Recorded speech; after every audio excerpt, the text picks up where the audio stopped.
إن الحمد لله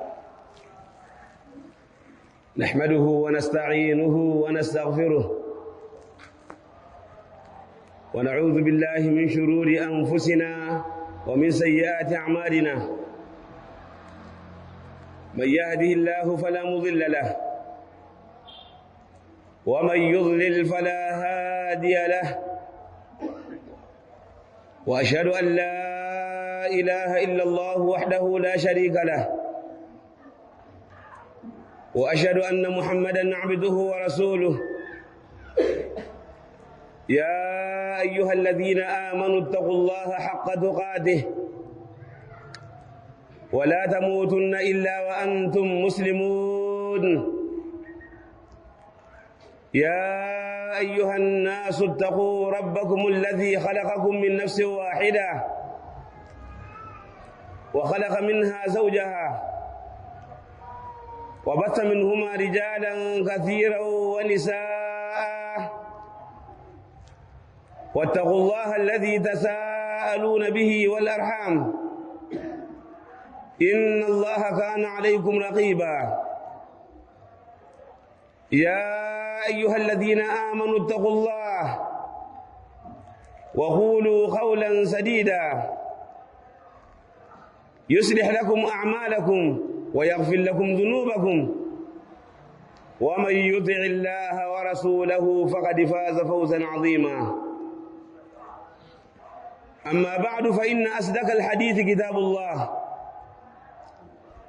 وخير الهدي هدي محمد صلى الله عليه وسلم، وشر الأمور محدثاتها، وكل محدثة بدعة، وكل بدعة ضلالة، وكل ضلالة في النار. معاشر المسلمين، أيها الناس، أوصيكم بتقوى الله عز وجل، إنه قد فاز المتقون. قال الله جل وعلا: إن للمتقين مفازا. Ndugu Waislamu, nakuhusieni kama ambavyo naihusia nafsi yangu kwenye jambo la kumcha Allah subhanahu wa ta'ala, kwani si vingine wamefaulu wenye kumcha Allah subhanahu wa ta'ala.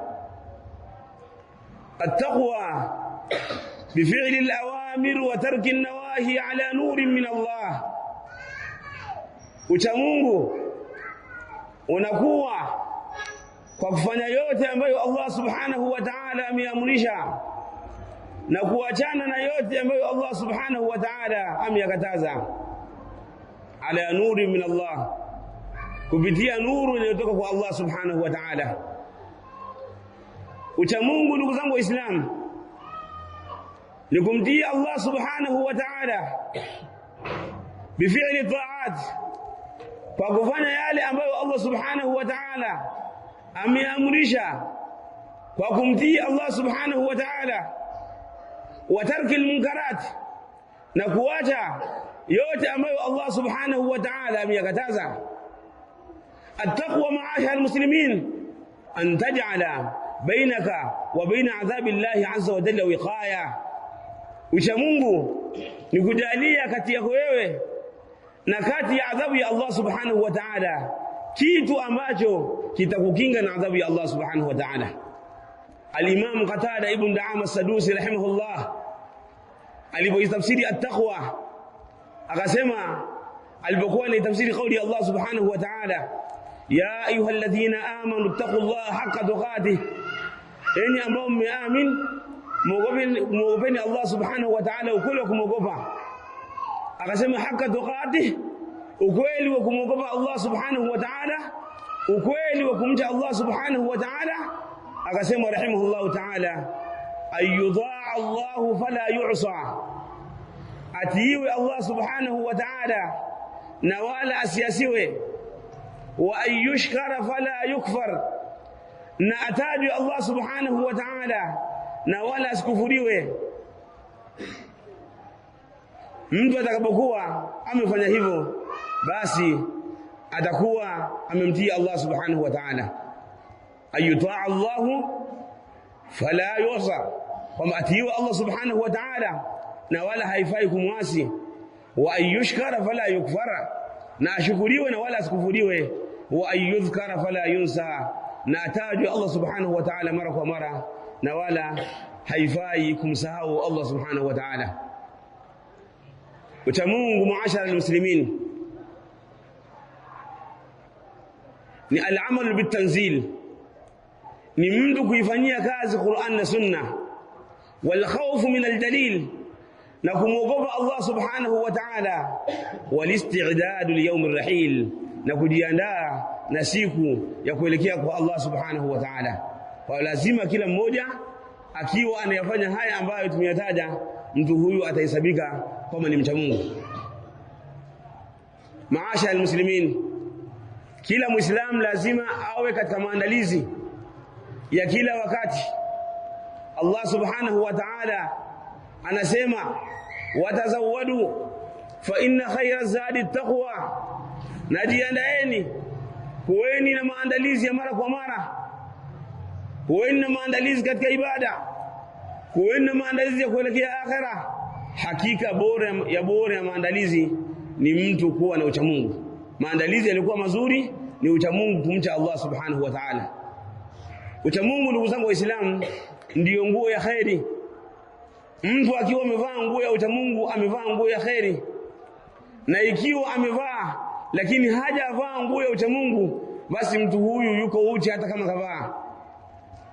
Allah subhanahu wa ta'ala anasema, walibasu taqwa dhalika khair, na nguo ya uchamungu ndiyo nguo ya khairi. idha almar'u lam yalbas thiyaban min at-tuqa, idha almar'u lam yalbas thiyaban min at-tuqa takhallaba 'uryana walau kana kasiya, wa khayru libasi al-mar'i ta'atu rabbih, wa khayru libasi al-mar'i ta'atu rabbih, fala khayra fi man kana lillahi 'asiya. Atakapokuwa mja hajavaa nguo katika nguo za uchamungu, atabadilika kuwa yuko uchi hata kama kavaa. Mja atakapokuwa hajavaa nguo katika nguo za uchamungu, atahesabika yuko uchi hata kama amevaa. Wa khairu libasi almar'i ta'atu rabbih, na bora ya nguo ya mja ni kumtii Mola wake Allah subhanahu wa ta'ala. Fala khaira fi man kana lillahi 'asiya, hana khairi yule ambaye atakuwa ni mwenye kumwasi Allah subhanahu wa ta'ala.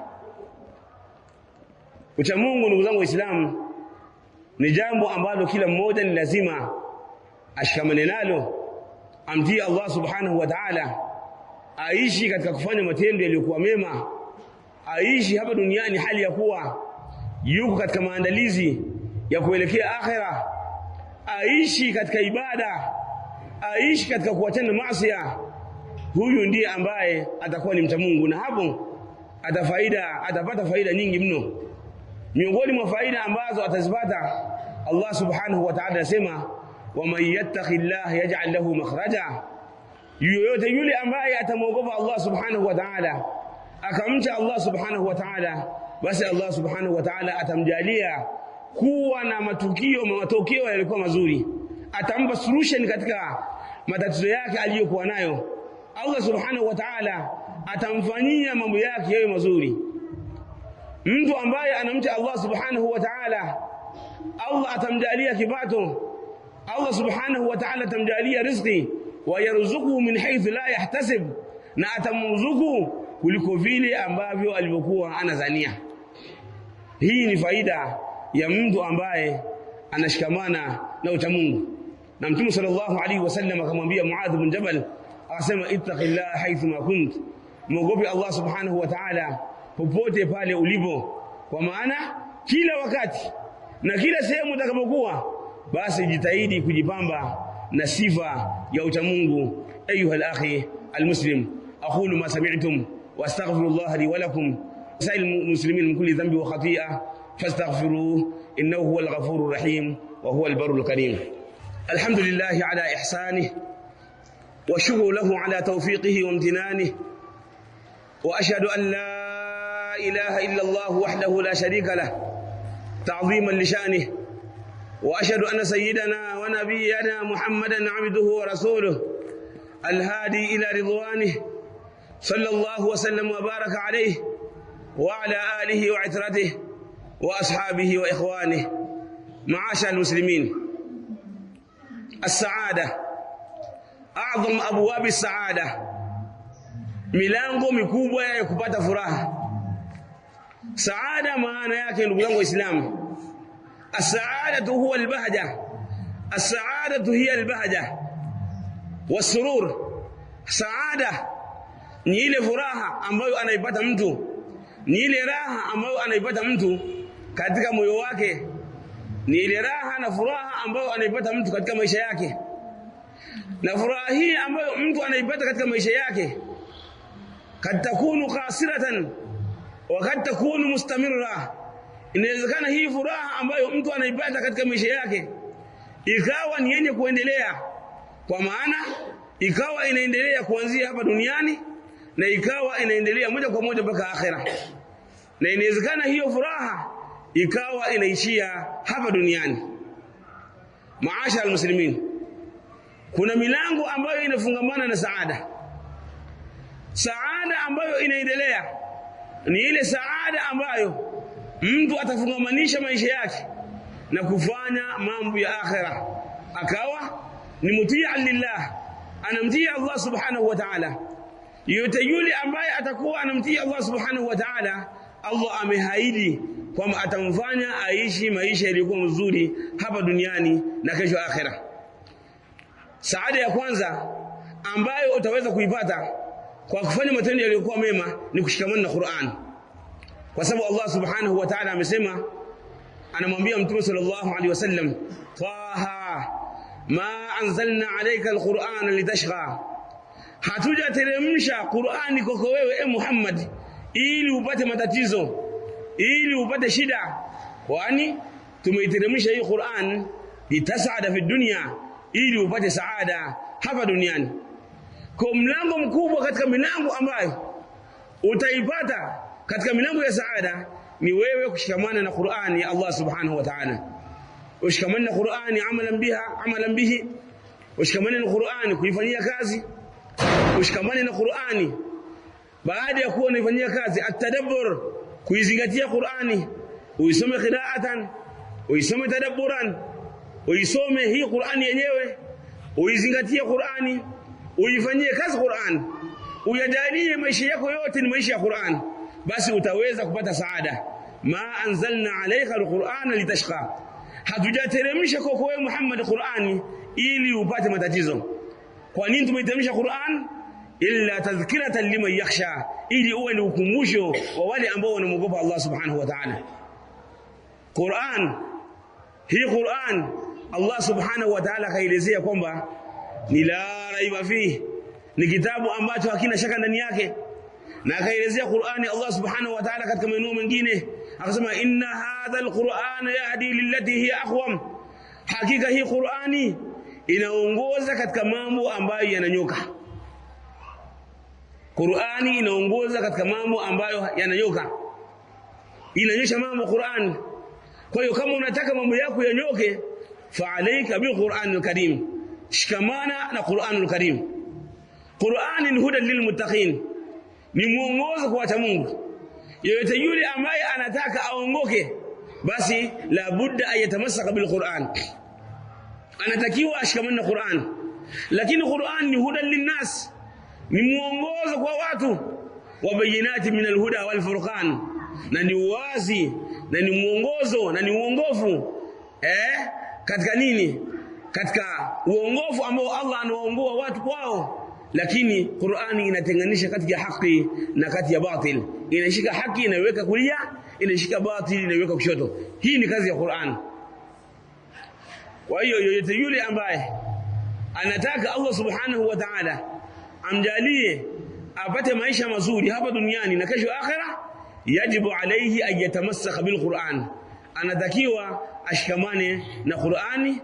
Qur'ani ina habari za watu waliopita, ina habari za watu waliopo sasa, ina habari za mambo ambayo yanakuja baadaye mpaka kinasimama kiyama. Kila khairi na kila ubainifu unapatikana katika Qur'an. Allah subhanahu wa ta'ala amesema, kwamba hii Qur'an akaisifia kwamba ni tibyana likulli shay, kwamba inabainisha kila kitu. Kwa lazima kila mmoja ambaye anataka kuishi maisha yalikuwa mema hapa duniani na kesho akhera, basi ashikamane na Qur'an. Lakini atakayekuwa amejiweka pembeni na Qur'an, basi huyu atapata shida duniani na akhera, au atapata shida akhera, lakini duniani ataishi maisha ambayo sio mazuri. Allah subhanahu wa ta'ala ameelezea kuhusiana na mtu ambaye anaishi katika matendo yaliyokuwa mema.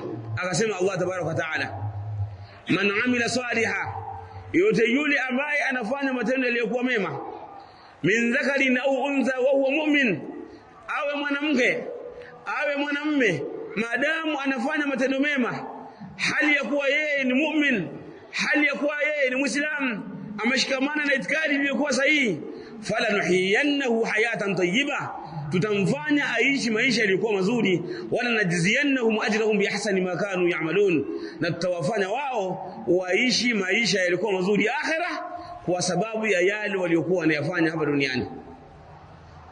Hii ni kazi ya Qur'an. Lakini ukikengeuka Qur'an ukaiweka pembeni, basi uelewe utaishi maisha ambayo ni mabaya. Man a'rada an dhikri, yote yule ambaye atakengeuka utajo wangu, akajiweka mbali na Qur'an, akajiweka mbali na sunna, akajiweka mbali na yale aliyoamrisha Allah subhanahu wa ta'ala, fa inna lahu ma'ishatan dhanka, atapata maisha ya dhiki hapa duniani. Wa nahshuruhu yawm alqiyamati a'ma, na tutamfufua siku ya kiyama hali ya kuwa ni kipofu.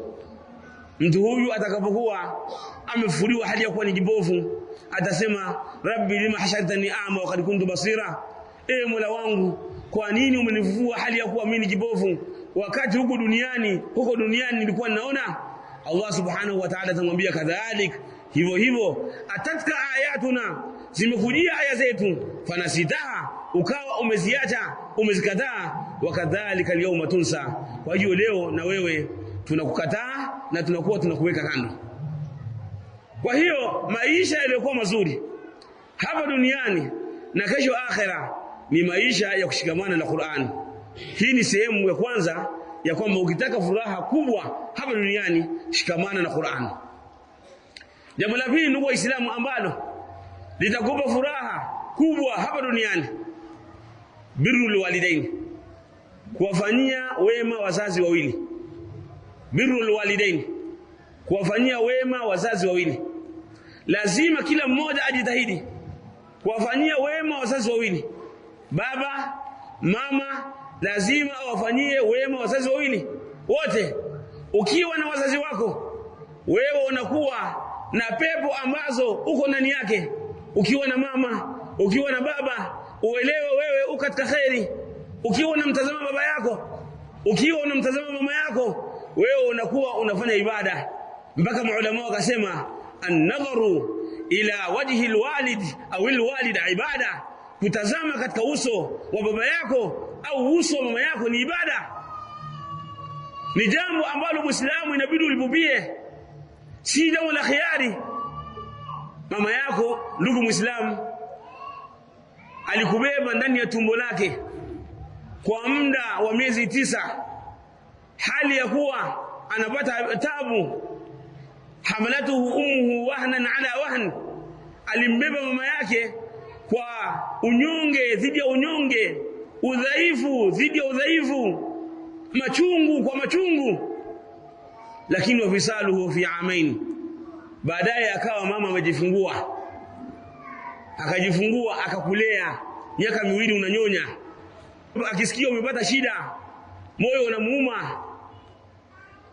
Akisikia umepata matatizo, moyo unamuuma mama. Na kadhalika baba, amekupeleka madrasa, amekufanyia khairi mbalimbali. Sasa baada ya kuwa ushakuwa mkubwa, unatakiwa na wewe umfanyie wema. Na kama walivyoelezea ahlul ilmi, hakuna mtu ambaye ana uwezo wa kumlipa baba yake au mama yake. Hakuna mwenye uwezo huo. Sasa Allah subhanahu wa ta'ala ametuelezea kuhusiana na wazazi wetu kwamba tuishi nao kwa wema, tuishi nao hapa duniani kwa kuwafanyia wema.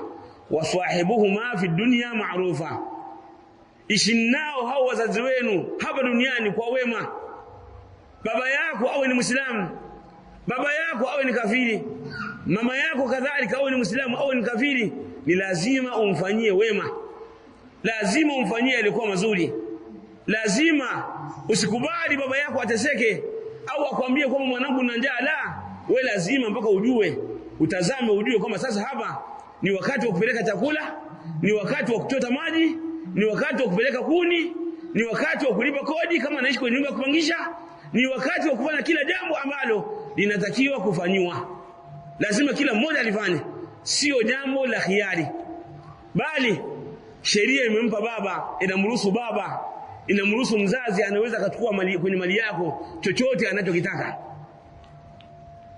Mzazi mmoja zama za Bwana Mtume sallallahu alaihi wasallam akaenda kwa mwanae akachukua, kaenda kwa mwanae akachukua. Yule mtoto kaenda kwa Mtume sallallahu alaihi wasallam akashtaki, ya Rasulullah, baba anachukua, anakuja anachukua mara kwa mara. Mtume sallallahu alaihi wasallam akamwambiaje yule kijana? Akasema, anta wa maluka li abik, wewe mwenyewe na mali yako yote ni vya baba, yote ni miliki ya baba. Kwa baba inafaa kuchukua katika mali ya mtoto wake kwa sharti asichukue akampa mtoto mwingine, achukue atumie yeye mwenyewe. Yani baba haruhusiwi kuchukua mali ya mtoto wake fulani akampa mtoto mwingine, hiyo haruhusiwi. Lakini anaruhusiwa kuchukua katika mali ya mtoto wake fulani akatumia yeye mwenyewe. Sawa sawa baba ni tajiri au ni maskini, anaruhusiwa kuchukua kwenye mali ya mtoto wake. Sasa kama wewe unataka upate furaha ya dunia na akhera, jitahidi kuwafanyia wema wazazi wako wawili na usiwaasi wazazi wawili. Nabiiullah Isa alayhi salatu wasalam alipokuwa anazungumza, anajielezea yeye mwenyewe akiwa na mama yake Maryam, akasema, wa barran biwalidati, pia Allah subhanahu wa ta'ala ameniamrisha nimfanyie wema na nimlee na nimtunze mama yangu, kwa sababu Nabiiullah Isa alikuwa na mama peke yake, hakuwa na baba. Kwa hiyo akasema, wa barran biwalidati, Allah ameniamrisha nimtunze na nimlee mama yangu, walam yaj'alni dabbaran shaqiya, na wala Allah subhanahu wa ta'ala hakunijalia mtu mwenye kiburi, mtu mwenye fujo, mtu jabali, mtu msusuavu, mtu ambaye ni mkaidi, mtu ambaye ni muovu. Kwa maana mafhumu ya aya ambayo ni mafhumu mukhalafa, kwamba Allah subhanahu wa ta'ala amemwamrisha Isa alayhi salatu wasalam kwamba amfanyie wema mama yake Maryam, na kwamba hiyo ni sababu kwamba lam yad'ani dabbaran shaqiya, hajamjalia kwamba yeye ni msusuavu mkaka, yani hajamfanya kuwa yeye ni mkaidi, kwamba yeye ni mtu ambaye mwenye kupotea, bali kamjalia kwamba yeye ni nini? Ni mwenye saada, ni mwenye furaha, ni mtu mwema. Hii ikiwa ni dalili ya kwamba mwanamume yoyote au mwanamke yoyote yule ambaye amewaasi wazazi wake wawili, huyu atakuwa ni kiburi, atakuwa ni mkaidi, atakuwa ni mtu muovu, na atakuwa anaishi bila furaha hapa duniani na kule kesho akhera. Kwa nini? Kwa sababu Allah subhanahu wa ta'ala hawezi kumpa furaha mtu ambaye anamuasi mzazi wake. Hii ni sehemu nyingine kubwa katika sehemu za saada. Ndugu zangu, nimalizie katika hii nukta, nimalizie bwana mmoja aliyekwenda kwa Mtume sallallahu alaihi wasallam akasema, ya Rasulullah, man ahaqqu an-nas bi suhbati, nani kwangu mimi ambaye ana haki ya kusuhubiana sana, ambaye inatakiwa nimtangulize zaidi katika maisha yangu?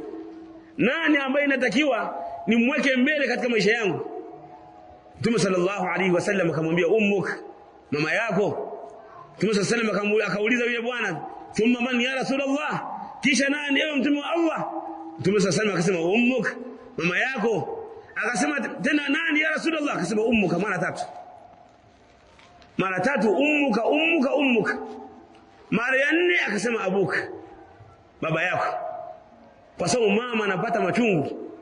Angalia katika hii aya, hamalatu ummuhu wahanan, hii moja, amembeba kwa matatizo, pia akamwelea wahanan ala wahan, matatizo juu ya matatizo.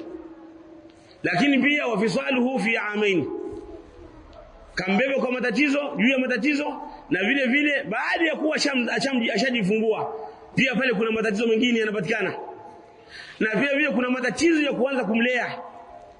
Ndio maana ahlul ilm wakasema, ndio maana mama akapewa mara 3, baba akapewa mara 1. Mara ngapi ndugu zangu Waislamu? Usimtazame jirani yako na wala usimfuatilie jirani yako au rafiki yako, wewe mwenyewe. Mara ngapi tunaambiwa na wake zetu kwamba tuchague ima mama au tuchague ima mke? Mara ngapi tunaambiwa? Na sisi tunakubali. Mara ngapi wake zetu wanawasema mama zetu vipenzi, na sisi tunakaa kimya na hakuna jambo lolote ambalo tunafanya? Ni mara ngapi? Je, Allah Mtume sallallahu alaihi wasallam alipoulizwa nani ambaye ana haki ya kumfanya pete na kidole, nani ana haki ya kumweka katika moyo, Mtume alisema mke? Mtume alisema rafiki? Mtume alisema nani? Mtume hakumwataja wote hawa. Mtume alimtaja mama. Unaweza ukamwacha mke wako na ukabaki na mama. Unaweza ukamwacha mkeo na ukabaki na mama. Itakapokuwa umeona kama wewe ni dhaifu, kila mwanamke anaingia katika maisha yake unaomuoa inakuwa ni shida kumhudumia mama yako, bora baki bila kuoa, uwe unafunga uishi na mama yako kipenzi, kwa sababu mama ni pepo. Mke anahitaji kuhudumia wewe ili apate pepo. Pepo ya mama wewe mwanamume, pepo yako wewe mwanamume iko chini ya miguu ya mama yako. Mtu mmoja katika masahaba anaenda katika jihad fi sabilillah. Mtu mmoja katika masahaba anaenda kwenye jihad. Ya Rasulullah, na mimi nataka niende kwenye jihad. Mtume sallallahu alaihi wasallam akamwambia, una mama? Akasema naam. Una baba? Akasema la, nina mama peke yake. Akasema usiende jihad, nenda hiyo jihad ambayo ungeifanya, nenda kumhudumia mama yako. Hiyo jihad ambayo ungepigana kumhudumia mama. Ina maana mama, hata kama mtu anaenda kupigana jihad fi sabilillah azza wa jalla, inatakiwa kabla ya kwenda amuombe ruhusa mama yake. Mama, naomba kwenda kupigana jihad fi sabilillah azza wa jalla. Mama aseme hapana, hauendi, nihudumie mimi mama yako. Haifai kwenda. Kwa kauli ya Bwana Mtume Muhammad sallallahu alaihi wasallam haifai. Ina maana ikiwa mtu amezuiliwa asiende jihad, na jihadi ndio kilele cha Uislamu, anaambiwa usiende, kaa umhudumie mama, vipi kuhusiana na mtu mwingine? Kwa hiyo gombana na dunia nzima lakini usigombane na wazazi wako. Gombana na kila mtu lakini usigombane na mama. Mama ni kitu ambacho ni muhimu katika maisha yako. Mama ni kiungo muhimu sana katika maisha yako. Ikiwa utasawir katika akili yako kwamba watu wote hawakupendi, kumbuka kuna kiumbe kimoja kinakupenda, naye ni mama. Na ikiwa utaweza sura katika akili yako kwamba watu wote hawakupendi isipokuwa kuna mtu mmoja, basi huyo mtu mmoja ni mama. Mama ndiye ambaye anakufikiria, uwe mkubwa, uwe mdogo, uwe na watoto, lakini mama kwake yeye wewe atakuwa anakufikiria mara kwa mara. Kwa hiyo sasa usimlipe kwa yale mapenzi yako anayokupenda, ukamlipa yani kwa kumfanyia mambo ambayo ni mabaya. Hata kama mama yako ni mchawi, hata kama mama yako ni mchawi, haifai mkeo kumuita mama yako mchawi. Tafuta namna ya kutaamali na mke wako, lakini mke wako asimseme mama yako. Kama unaishi kwenye kijiji fulani ambacho unajua wewe kweli mama yako ni mchawi, mweke kwenye sehemu fulani, mkeo kamtupe sehemu nyingine huko. Ishi na mama yako, utakuwa unajibu unaenda kwa mkeo. Lakini haifai hata siku moja mkeo akatamka akasema kwamba mama yako ni mchawi, kwa sababu mama yako angekuwa ni mchawi mwenye madhara hayo, mama yako angekuua wewe. Tuelewane nzuri wa Uislamu. Hili nimelikita kwa upande wa wanawake, kwa sababu wanawake wanakuwa na taabu. Wanawake wanakuwa na taabu, wanawake wanakuwa wanatusumbua wanaume. Wanakuwa wanajalia sisi yani kama vile wao, yani yeye na mama yako anakuwa labda ni mke na mke mwenza au ni mtu na mke mwenza. Hili swala kama mdawa makini. Kama hatujawa makini wanaume, kama hatujawa makini wanaume kuhusu mama zetu, kwa miamala ya wake zetu, tutakutana motoni. Allah subhanahu wa ta'ala tukinge na moto. Kwa lazima hili jambo tujitahidi. Miongoni mwa sababu ya saada kwa ikhtisar ni ad-du'a. Mtu alazimeni na dua. Ikiwa umefunguliwa mlango wa dua wa kumuomba Allah subhanahu wa ta'ala mara kwa mara, basi wewe Allah amekufungulia dunia na akhirah. Na ndio maana Zakaria alayhi salatu wasalam alipomuomba Allah subhanahu wa ta'ala, akamuomba mtoto, akamwambia Allah subhanahu wa ta'ala kwamba hujajalia dua yangu kuwa ni yenye kunipelekea katika mashaka na katika tabu. Kwa hiyo mlango wa dua ndiyo mlango ambao ni mkubwa kwa kila mwenye matatizo, kwa kila ambaye anataka khairi, kwa kila ambaye anataka kila kitu hata ambacho nakiona kiwezekani, basi katika mlango wa dua kitawezekana. Hata kitu ambacho ni kigumu kuliko mlima au kuliko jabali kubwa, kupitia dua Allah subhanahu wa ta'ala, hakuna jambo ambalo ni zito kwa yeye. Fa inna Allah azza wa jalla la yata'azamuhu shay'un a'dha. Hakika Allah subhanahu wa ta'ala haliwi jambo lolote kubwa ambalo analitoa. Kwa hiyo Allah muombe dogo, muombe jambo la kati, muombe kubwa sana, hakika Allah ana uwezo wa kuweza kukusaidia katika jambo lolote lile ambalo utamuomba. Allahumma rabbana atina fid dunya hasana wa fil akhirati hasana wa qina adhaban nar waghfir lil mu'minina wal mu'minat wal muslimina wal muslimat al ahya'i minhum wal amwat birahmatika ya arhamar rahimin. Wa sallallahu wa sallam wa baraka ala nabiyyina Muhammad wa ala alihi wa sahbihi ajma'in.